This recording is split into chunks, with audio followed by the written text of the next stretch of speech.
Hello, welcome to Inside the Birds post-game live. Geoff Mosher here with Adam Caplan. Survive in advance is the name of the game. The Eagles survived the Packers in an NFC wildcard game at the Linc, 22-10. They will advance to the NFC divisional round. Now, we don't know yet who they'll play or when, but Adam, the Eagles do win. I know what the vibe and the tenor is going to be like. It was not necessarily the most poetic win. It wasn't pretty at times, especially offensively. But this was, I thought, an extraordinary defense for the most part. Defensive performance by the Eagles. 4 turnovers, 3 interceptions. I never felt the Packers, outside of a few splash plays, were in a good rhythm. And this might be the best defensive team the Eagles wind up playing in the NFC, unless maybe the Vikings come up on the schedule, but we have to go there. So your big takeaways are what? Yeah, it's funny. You took my line. I've used it I don't know how many times when they've not played well, survive in advance. That's exactly what happened. The defense was dominant. They shut down Josh Jacobs until that 31-yard run. In fact, he was averaging 2.9 yards per carry before that run. But hey, that one counts, no question about it. As I said in our Discord chat, we had a lively one today, boy. Woo! It was good. Yeah. But I thought Carl Stevenson, our good friend, had a good line, like lots to clean up. There's a ton to clean up on offense. They're completely out of rhythm with the pass game. But you say that, Hurts still made some plays to Goddard. And what happened there was, here's exactly what happened. The routes were a little bit too long. Jalen was holding on to the ball, and you saw a couple of the routes in the third quarter. It's kind of like, okay, Jalen, throw it here. It screamed right in front of him. Mm-hmm.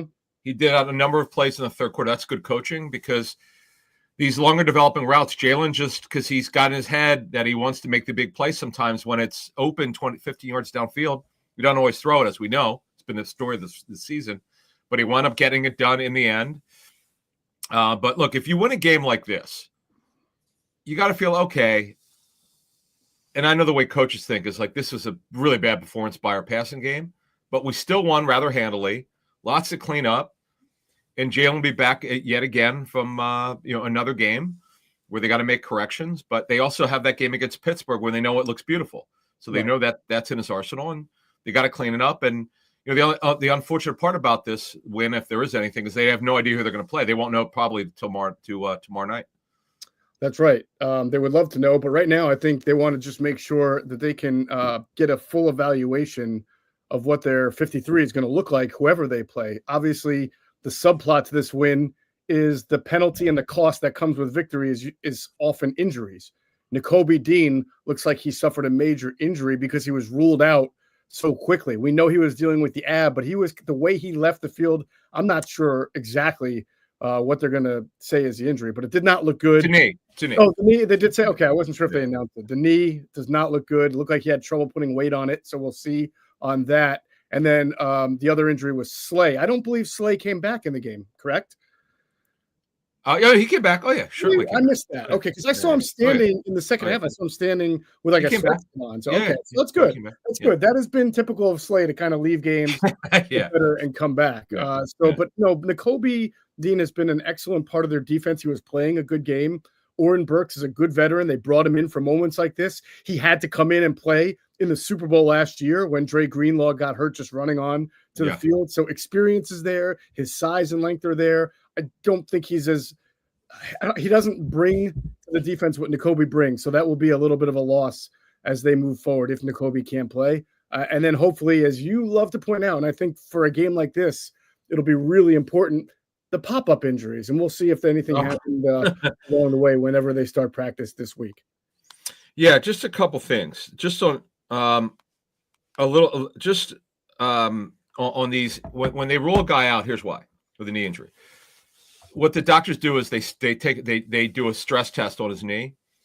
They'll always rule out a major knee injury just about it's called the Lockman test. I've talked to I don't know how many team doctors about this. Mm-hmm. As a matter of fact, if they get him on the field, they'll test it there, and they kind of know. So the fact that they ruled him out immediately is not good. It's one of these things. Look, I've learned over 27 years, you hope for the best, expect the worst. I mean, I'd be surprised if he returns this season. Now, I'm able to, I was able to slow the play down about 5 times. I hate these non-contact injuries. Like he stepped slightly awkwardly. It didn't look bad, but when they picked him up, when you saw the trainers, he wrapped his arms around their shoulders, like, oh man, what? Oh, I hate that. Just you hate it. They roll him out. So now the thing is, Burks doesn't move as well as Dean. You're absolutely right. He's much bigger physically. He's longer. Mm-hmm. He's also played a lot of big games before.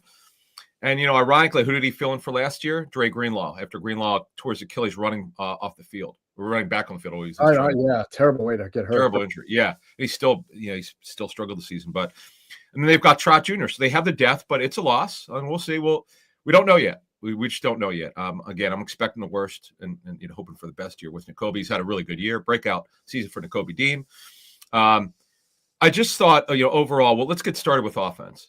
And also we have to mention another Jake Elliott miss. I don't know what to say anymore. A PAT nonetheless. It wasn't even a field goal, correct? Yeah, just another missed kick. Yeah, that was bad. 33 yards. It's just not good. And again, he pushed it left. He's had a number of those misses on the left.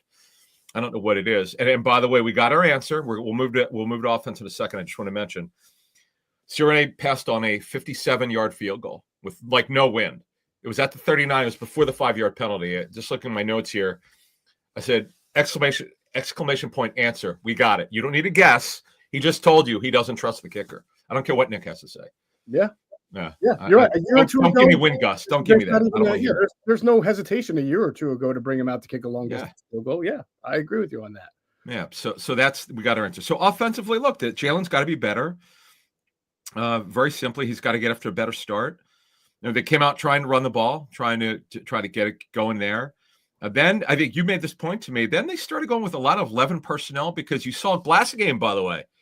Now you saw him come in. They clearly had a plan. They want him in the game as a fullback, not just special teams. Yeah. Now we'll see. We'll ask Greg Cosell this week what he noticed on the tape. But they just couldn't get Jalen into a rhythm. That's really the answer. He was not in a rhythm today. Their timing was off. I think Kellen still has to help him.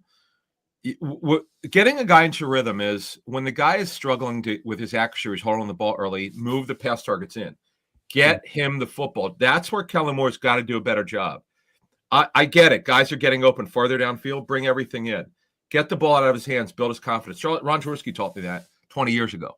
Yeah. When Jaws would struggle, whoever his offense coordinator was, is like, okay, you're not going to have to think out there. We're getting the ball out of your hands. We're going to get you confident, get you in a rhythm. And that's where Kellen Moore could be better. And then I saw in our chat today, it was hilarious. People hate the screen game. Hate it. I mean, I don't know what else he wanted. I don't know what else he wanted to do. I mean, they tried. I mean, when you don't have guys out front who block well, you're not going to have a good screen game. Devontae Smith tried to block somebody, he got run through. And again, the Packers are a good defense. They have a physical secondary. The return of Evan Williams and Quay Walker really helped out. Obviously, They lost Devontae Wyatt. That didn't seem to hurt them against the run by any means, and they got a decent amount of pass rush. So I would say this. I think I have an understanding of why the Eagles struggled a little bit offensively in the passing game. And it all goes back to our conversation with Greg Cosell on the pregame show about what might a team do that they don't show a lot of on tape to try to throw a curveball. The Packers sort of played it normally for the first two series. Then they're down 10-0, right? And then all of a sudden you saw something that you really don't see Jeff Hafley and the Packers do a lot, and that is bringing heavy pressure. Greg Cosell told us watching tape that they are not a heavy blitz team. They will rush 5 occasionally, but that's not even, if you have 5 offensive linemen versus 5 rushers, it's still one-on-ones. They don't do a lot of extra man blitzing.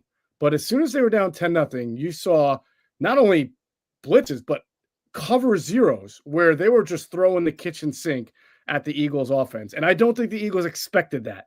And I think their route concepts, as you mentioned, showed that because they didn't have a whole lot of short stuff designed to get the ball out of their hands. I don't think they believed when they saw all those guys at the line of scrimmage that they were all really going to come at Jalen Hurts. A lot of times teams do that and then back guys off. They show pressure, but then back up, which is what the Packers do a lot. But no, they brought a ton of pressure. So what happens in the third quarter is you see the Eagles finally sort of generate a response to that, which is throw that quick out to Dallas Goedert versus a zero blitz. Dallas Goedert breaks a tackle and he scores what wound up being a very pivotal touchdown because it kind of got the Eagles finally out of their rut. And it made the Packers again go back into a hole. They were down 16-3 at that point. You know, they had gotten the field goal from McManus to make it 10-3. They felt like no matter how bad they played at them, they were still within a one-score game. And then the Goddard 24-yard touchdown to me made it, I don't want to say impossible. They went back and what a play, by the way. Yeah, and it was a great play. But I thought it was a very good play call as well. And it made you understand that the Eagles were starting to get answers for what the Packers were going to do there. And give Jalen credit on that. I believe he called an audible because he saw it. He saw the way they were aligned, and he called it. Goddard was the hot, and he got it to him, and then Goddard was a he-man. He had a great game, by the way. He had two great – the touchdown, the running catch for the touchdown, and another catch. Also helped in the run game, which we talked about leading up. Do not underestimate it because Calcaterra, he just struggles at it, and they needed Goddard badly, and they got him today. So, look, they won. A lot to clean up. I had it, 24-14. What did you have? What was your prediction in the pregame? I said the Eagles were going to go into the fourth quarter winning 23-20, and then Barkley was going to rip off a long touchdown, and they would win 30-20. He had a nice run late. Yeah, he did have a nice run late. Yeah, he could have. He just slid down, right? By the way, yep, he did. And Gainwell had two beautiful runs. Good. That one where he crossed field for 6 yards was awesome. Mm-hmm. Those were actually critical because Barkley left for a little bit. Now, the other than Dean, Josh Sweat left for a little bit, came back. Slay left on the elbow, came back. Right. That was all that I saw. Reed Blankenship, on defense, I know Reed left because we saw that play where Maddox and Mitchell both broke. Yes. The play where Dobbs got hurt. And I kept saying, why are they in dime on 2nd and 3? It wasn't. They were just in their traditional nickel, but Avonte Maddox was playing safety to give Reed a little bit of a spell there. Yeah. And when it's funny because when Maddox came in, I'm like, what's going on? Why are they playing? Are they playing dime? But I was like, wait a minute, they're not. There's something going on here. And then it was Blankenship. Right. As you said, it was not in. So I'm just impressed with the defense. Again, Jacobs, his first 17 carries for 50 yards, less than 3 yards a carry. Mm-hmm. Then they gave up the He-Man run. That was an incredible run. I mean, they did such a great job, but that was 31-yarder. I mean, you can't give those things up. They had a couple plays where Jaden Reed, who unfortunately got hurt, had that catch and run for 20 yards. Like, you got to be a little bit better than that.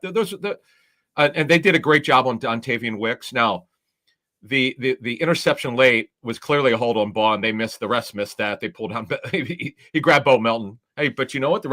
There's a saying in the NFL: if they didn't call it, it's not a penalty. I always laugh. Coaches will tell me that when I ask about it.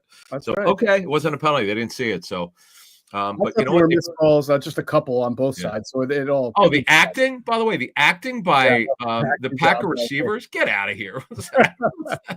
Malik, not Malik, Dontavian Wicks, who, that was, as I talked about in the pregame, he's going to be their shot play guy for Watson. They tried a number of plays, but the thing is, he doesn't run as well as Watson, and that's what you learned today, Packer fans. I know there's some watching because they commented on Twitter about our show, which I appreciate. With Greg Cosell leading up, but.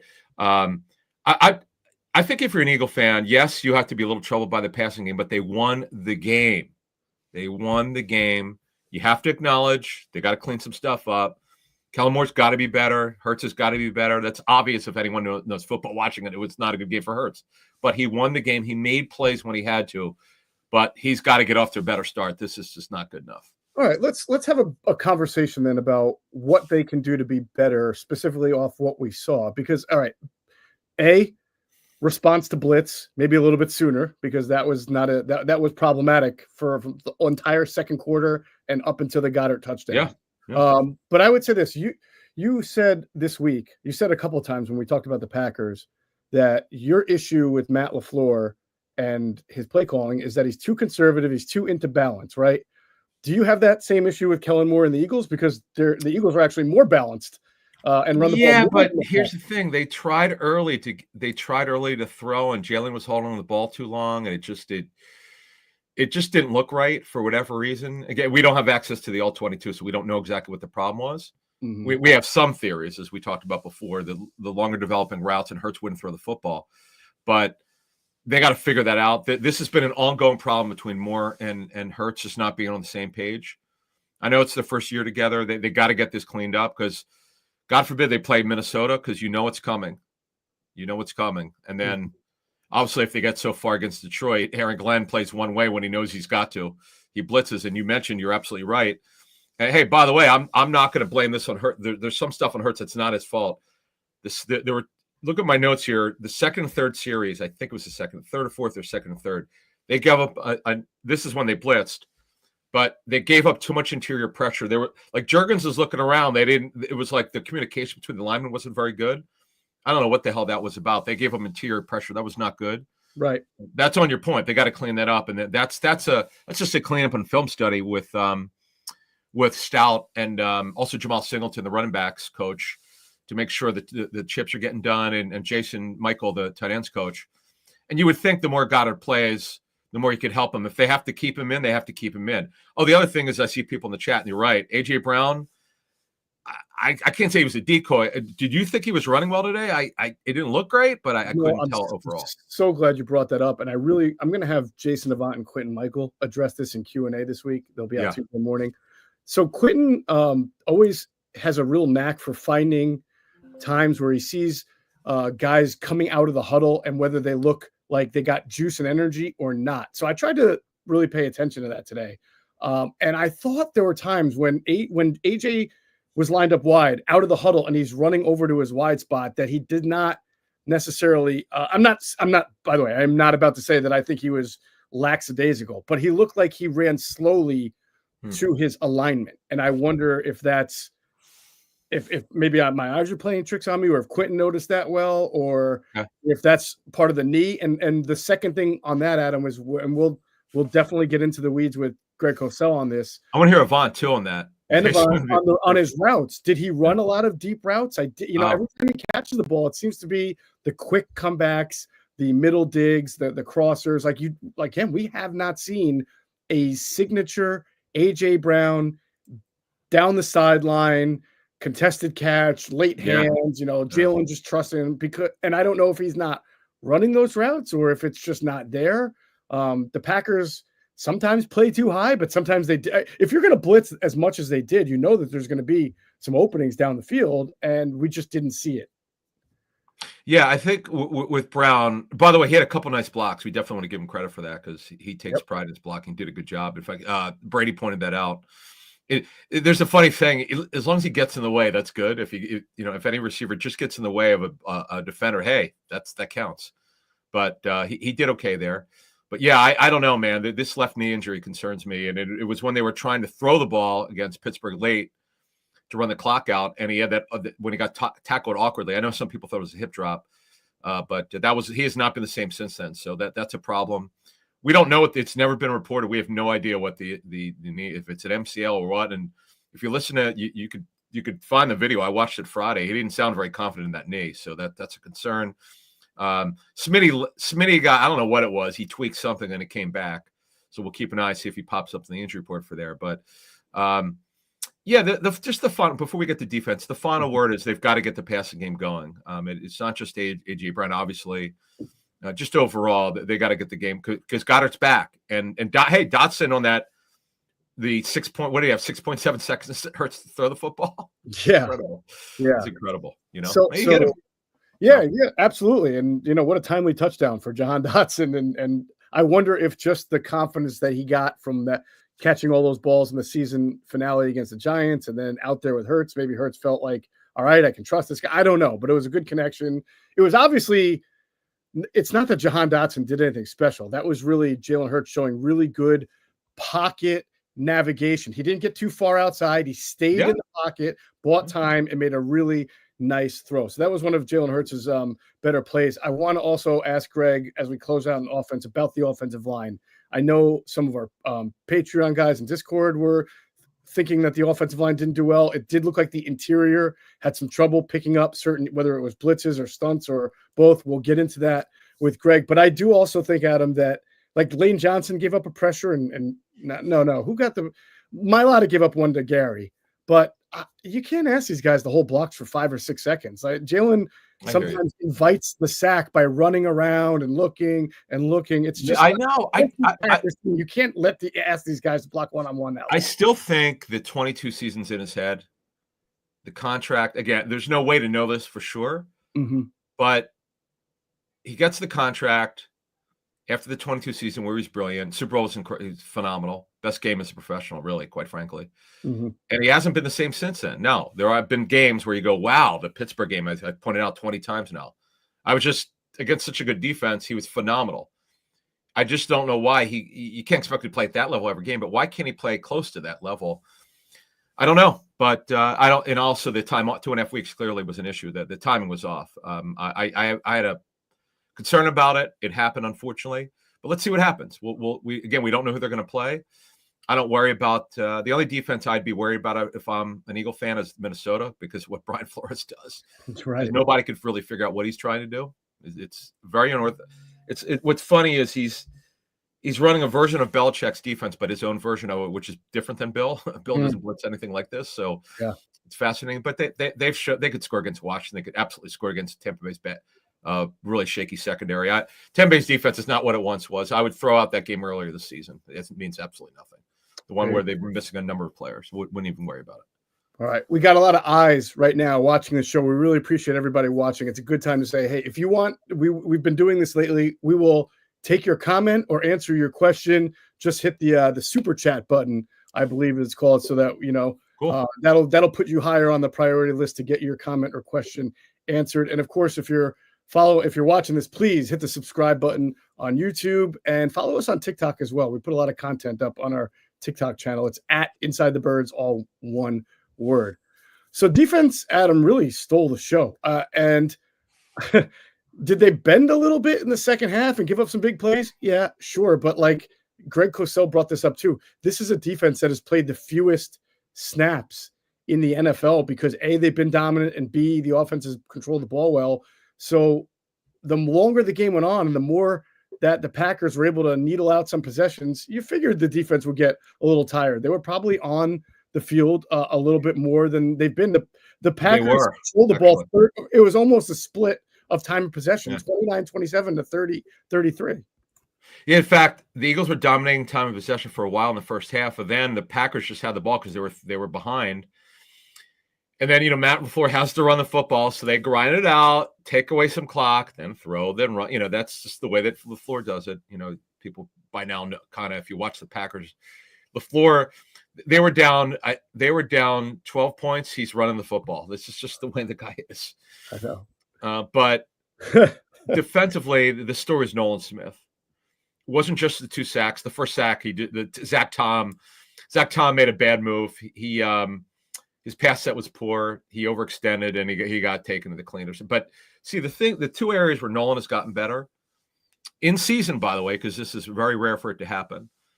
His speed to power is much better because his speed to power was atrocious last year. It was terrible. I mean, I'm just telling you the truth. That's what the tape showed. In practice, he was never really good at it. He's gotten much better at it. He's getting much more effective. He's actually his pass rush moves. His balance is better. And he's finishing better. And this is something to build on. And this is a great story. He may not be a high-end edge rusher, but that's really not the point. The point is he's getting better. It's more consistent, which is really helpful. And he had a nice game today. We'll find out exactly how he graded out. But he had a number of nice plays there.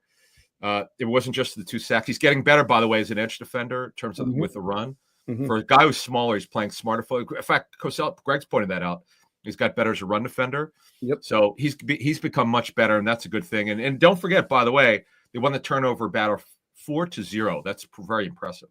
Enormous. I'm going to see your Nolan Smith and raise you a Jalen Carter. Even though Carter didn't have sacks, he did have 2 quarterback hits, and I thought there were several. I made a note of it where you may not have seen it, but he just ragdolled the guy in front of him and caused Jordan Love to either get moved off his mark or make a quick pass, or on some runs, I saw him be able to quickly, especially in the first half, get to Jacobs or open up the hole for a linebacker to get to Jacobs. I have a feeling that when we do our Inside the Tape show with Greg Cosell, that Carter's name is going to come up. So even though you might not have heard it on the broadcast a lot, he really jumped out to me as a guy who caused a lot of disruption up front and threw the Green Bay offense into a little bit of a tizzy there for a lot of their possessions.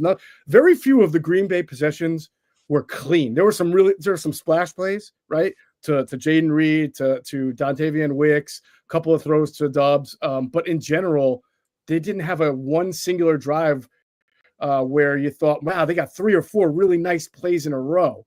Not too much of that. I thought that they were just out of sync, and you can't beat the Eagles if if you can only make a few splash plays here and there. You've got to be able to get some consistency. Yeah, and I thought because they play so much 12 personnel, I was like, okay, let's see what happens, particularly after the receivers left the game. They were down their top 3 guys. But Kraft and Musgrave really didn't beat them too badly. Although it's funny, Kraft of all people had the tush push carry. I was like, in fact, he had 2 carries today, which is interesting. Kraft he led them in terms of receptions, but for only 26 yards. Again, Vic, this is what's surprising about this defense. You mentioned that it's called bend, don't break. Every coach we've talked to has told us that. Okay. Yeah, you heard Brady saying it, right? Yeah, right. Brady said on the broadcast, it's kind of comical. Yeah. They're not really bending as much as I thought they would. Because you couldn't tell in training camp as much because there's no tackling. Most teams don't tackle. In fact, when you do, it's a very short period. Although the Raiders under Antonio Pierce, the former head coach, they tackled live for 20 minutes when I was there in training camp. I couldn't believe what I was watching. Didn't work. But yeah, it's too bad he's not coaching there anymore. But moving on here, I'm just so impressed with this defense. The scheme, the execution, the buy-in was really good. The only truly bad game when everyone played was Washington. Look, it was bound to happen at some point. They've cleaned everything up. This defense is super resilient. Jalen Carter, by the way, the pressure that got Milton Williams out from Carter. Carter caused it. He freed up Williams on the double team. Milton Williams is such a good player. What a find for him. I got to tell you that Aleem McNeil, I know that he got a contract extension, very good football player. Unfortunately, he tore his ACL. Milton's got better versatility. That's the difference really between both players.